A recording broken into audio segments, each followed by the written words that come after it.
अर्थसंकल्पीय अधिवेशनाच्या पहिल्याच दिवशी दिवंगत माजी उपमुख्यमंत्री अजित पवार यांना श्रद्धांजली वाहण्यात आली।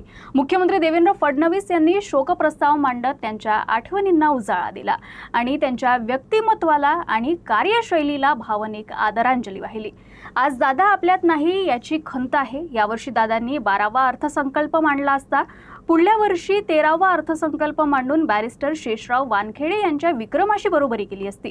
त्यानंतर पुढच्या काळात सर्वाधिक अर्थसंकल्प मांडणारे अर्थमंत्री म्हणून दादांचं कार्य राहिलं असतं, पण अचानकपणे दादा आपल्यातून निघून गेले असं मुख्यमंत्री म्हणाले। त्यामुळे अजित दादा हे केवळ एक व्यक्तिमत्व नव्हतं, तर ते एका पिढीचा आत्मविश्वास होते।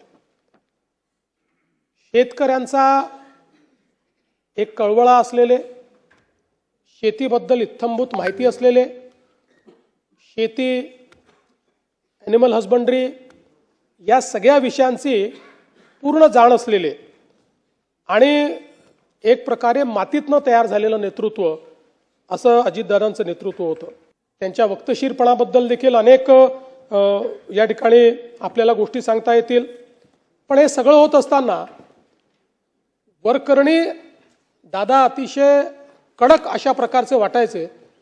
पण माझा अनुभव असा होता की पहिल्यांदा एखाद्याशी कडक बोलल्यानंतर मग त्याच्याशी ते प्रेमळ देखील बोलायचे।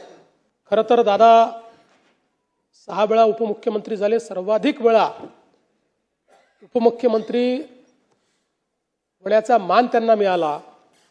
पण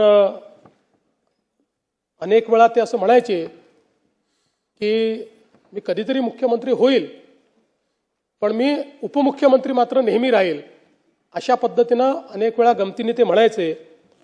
आज मी असं म्हणू शकतो, Ajitdada Pawar was the best chief minister Maharashtra never had.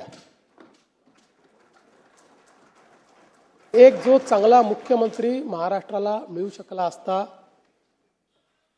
तो अजितदादांच्या रूपानं आता आपल्यामध्ये नाही।